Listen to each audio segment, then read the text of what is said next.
So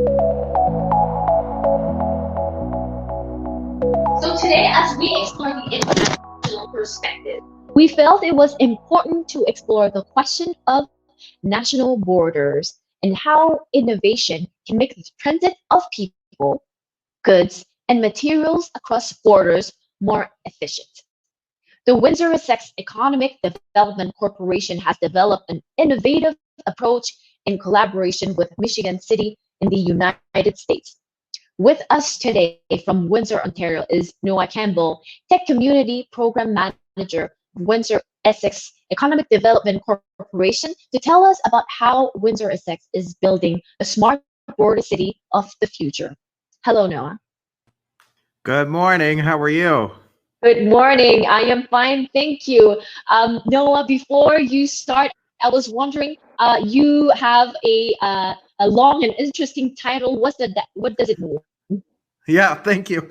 So Tech Community Program Manager for WEtech Alliance and the Windsor-Essex Economic Development Corporation. So I'm a shared role with both organizations, and it's really focused on building a community of tech right here in Windsor-Essex in partnership with our friends in Southeastern Michigan. Thank you very much. And now the stage is yours. Fantastic. Thank you. Great, and we've got the slides up. So, hi, folks. Good morning from where? Good morning, good afternoon, good evening from wherever you are in Canada and around the world. I'm Noah Campbell, and I'm excited to share how we're evolving from Canada's automotive to automobility capital with a focus on building the smart border city of the future, right here in Windsor-Essex and Southeastern Michigan. The Windsor-Essex Economic Development Corporation is a non-for-profit organization supported by our surrounding municipalities, as well as the city of Windsor. And as the lead economic development agency for the Windsor-Essex region, we're responsible for advancing the economic development to grow and sustain prosperity in the region. And that's really focused us in on automobility and smart cities. So I'm excited to share how we're doing that. In partnership with WEtech Alliance, a nonprofit organization with programs designed to help bring innovative ideas to life and help technology companies grow and scale in Windsor, Essex, and Chatham-Kent and beyond. We recognize that technology companies are vital to our transition into the automobility capital of Canada, and we look for exciting ways to support them as well as the talent that they're supplied. So I'm going to go into that detail as well. But to give you a quick snapshot, there's actually 4 Canada-US surface crossings in Windsor-Essex, with an additional 5th crossing, the Gordie Howe International Bridge, to be completed by 2024. Right now, obviously, with the current COVID-19 pandemic, travel has been restricted to only essential work and reasons, but we're excited to be able to continue our relationship virtually with our partners in the United States. Now's the time for an exciting opportunity for change for us. The region's poised to move from being Canada's automotive to Canada's automobility capital. And with that comes a lot of interesting implications in smart cities and data strategies. We see on the left of my screen, I'm sure you see it on the left of yours as well, we're a delivery vehicle built by the Ford Motor Company in 1904, both in Michigan and in Ontario. Today, we're working with Waymo and MileVision to create the new smart delivery vehicle, and all geared towards this smart cities and smart data strategy that really focuses in on transforming us to the automobility capital of Canada. What is automobility, though, you might be asking by now? It's a term that's coming into the mainstream, but for us, it means the secure, zero-emission movement of people, goods, and services using advanced information technologies. Taking our strong foundation in auto manufacturing, boosting that with automation, and transforming that into automobility keeps us in this exciting cycle that helps us make the lives of our citizens in our region and our cross-border partners better and more efficient. Our framework for action follows the CASE model, but with a few modifications. We focus on the connected, autonomous, and cyber-secure electrified portion of automobility. All of our exciting activities fall within these pillars, and I'm excited to go through what some of these activities are. But when we make a decision focused in automobility, this is the framework we use. And it's not a new framework, but it's something we've adapted to be quite successful in our region. Our momentum built to date has been exciting with partnerships from private and public sources. In 2017, the Institute for Border Logistics and Security was established as a department of the Windsor-Essex Economic Development Corporation. We worked with the Autonomous Vehicle Innovation Network in 2018 to get a first great tranche of funding, which set us on a catalyst to exciting activities. And now working with the Federal Economic Development Agency for Southern Ontario, we've kicked off a catalyst to a variety of activities that focus us in on smart cities and automobility. But what is the Autonomous Vehicle Innovation Network? As a regional technology development site, we're focused in cross-border technologies and cybersecurity. Our main activities here are developing, validating, and testing connected autonomous vehicles through a virtual environment. Our goal is to advance the cross-border connectivity to move goods, people, and services within Canada and abroad efficiently, effectively, and safely. We've deployed a variety of smart data and traffic equipment that link connected and autonomous vehicles to physical and system infrastructure. How are we testing this? In the most exciting way possible. We've built Canada's largest publicly accessible virtual reality cave right here in Windsor-Essex. With this $4.6 million project run through the Autonomous Vehicle Innovation Network has allowed us to create ways we can simulate advanced manufacturing, virtual training, walkthroughs, digital twins of major infrastructure projects like the new bridge on a variety of different platforms. This is also available to small and medium-sized Ontario-based businesses to develop their connected and autonomous vehicle technologies free of charge. Typically, this would be something that's about $2,000 an hour, and trying to build something like this is not sustainable for a small and medium-sized enterprise. So that's why we're focused on founders first. Our cross-border traffic monitoring program with MileVision has allowed us to deploy these MileVision equipment in Windsor to better understand the traffic flow between Detroit and Windsor and identify opportunities for improving efficiencies. We're also extending Michigan's smart corridor into Canada, focusing in on that cross-border partnership. We're also in advanced discussions with Ford Mobility to leverage their Ford Mobility Insight data. This data will allow us to predict accidents, improve infrastructure, and create more and safer livable communities. What this does is the first Canadian city also provides us as a framework to be able to help leverage this in other Canadian cities.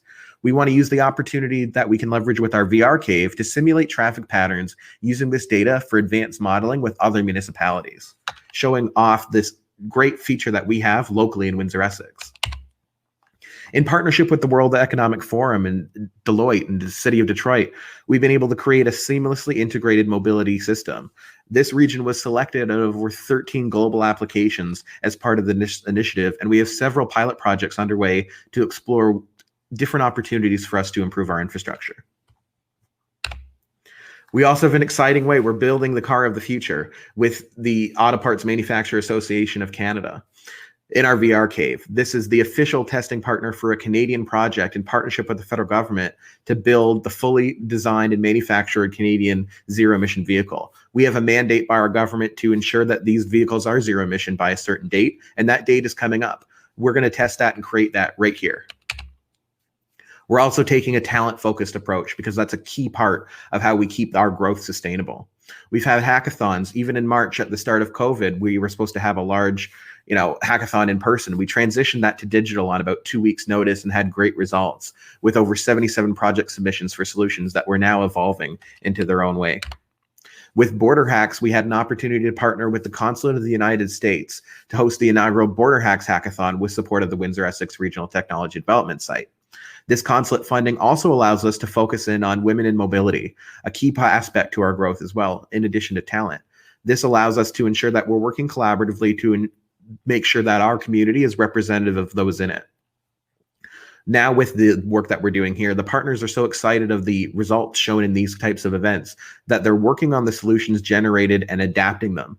They've been working with the students to extend or integrate the solutions into the businesses, and even hiring some of these students to work at these companies, creating a strong tech talent base and a true measure of economic development. Like I said, we focused in on the women in mobility, and we're also focusing in on the Detroit Mobility Lab. We have a collaborative agreement signed with the Detroit Mobility Lab to extend that corridor of mobility innovation, both in Windsor and Michigan. We're working with over 50 companies and assisting mobility-focused startups and small and medium enterprises. Members receive resources, support, and information on how to scale and grow within the United States and Canada, creating this excellent landing program and kind of a passport into both countries. So along the way, as we've been doing this, we've learned some key lessons. We've learned that collaboration is multiplication. As you've seen from the videos that we've shared and through the information that we've shared, we wouldn't be able to do this without our partners. Being in a region that is often siloed because of just our geographic location, it requires us to reach out, and that's what we're doing. We're also capitalizing on our regional strengths. This is an important one. We often find ourselves comparing us to other regions like Waterloo, Toronto. We don't have the same expertise as they do, and they don't have the same expertise as us. So that constant comparison is really unhealthy. Now what we're focusing on is knowing what we're good at. We know we're good at automobility, so let's focus on it. Let's use our framework and use that as a measure for our growth rather than focusing on comparisons with other regions. We're taking a founders and talent first approach by ensuring our growth is sustainable to make sure all the tools that we're using help with company growth first, founders first. And the persistence is key. This change doesn't happen overnight. We're not transitioning into the Canada's automotive to automobility capital in the blink of an eye. It takes time to change hearts and minds, and it takes persistence of the economic developers doing the work. Keep that in mind in your own approach, and I think we'll see some great success. What's next for Windsor-Essex? We're doing a continued investment in entrepreneurship and innovation. We're now going to need to double down on our data. With all these different technologies we've got the Ford Mobility Insights hopefully very soon. We've got our MyoVision data that we have. We have all these different things happening. We now need to double down on that data and create a smart region strategy to include and now go beyond traffic and go beyond logistics and go beyond all this kind of stuff and do the smart cities work. Do the infrastructure. We're very excited to be able to partner on that with a variety of different folks that I'm going to hopefully be able to announce soon.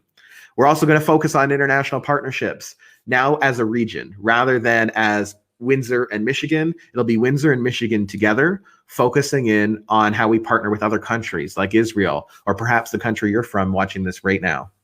And we're going to double down on e-vehicles and smart infrastructure, ramp that production up, ramp the entrepreneurship up that focuses in on that. It's a priority of our federal government, and we need to align into it.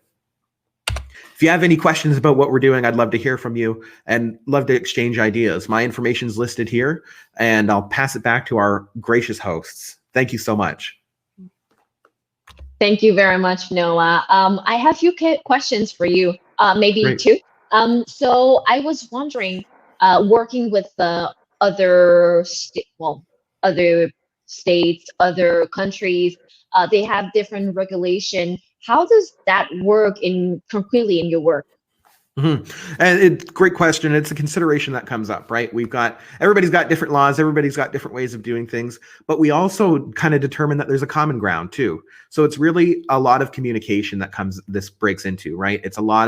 These are long endeavors. That's why the persistence is so important. It's not going to be something like these partnerships agreements aren't getting signed in a day and a week. It's taking months. We do eventually want to be able to shorten that out, but because there's so many different regulations, we need to spend the time and do the work to ensure that we are identifying and capitalizing on the similarities.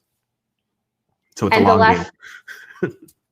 The last question that I have for you, Noah, is I was wondering, did the collaboration with Michigan was affected because the borders were closed?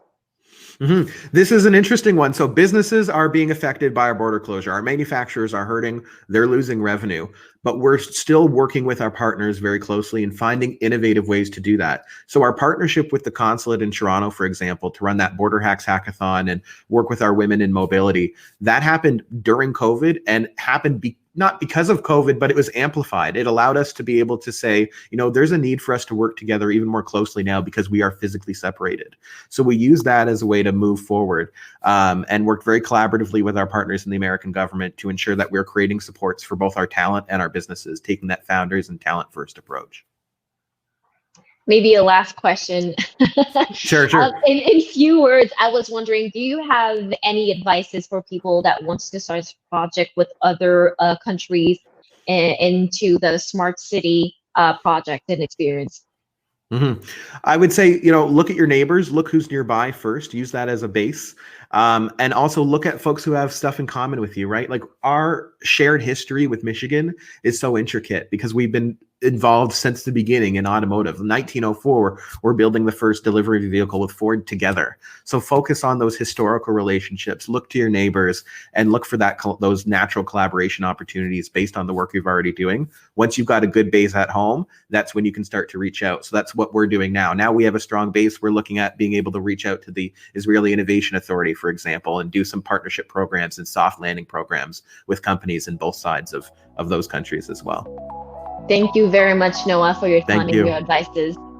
Fantastic. Thank you so much.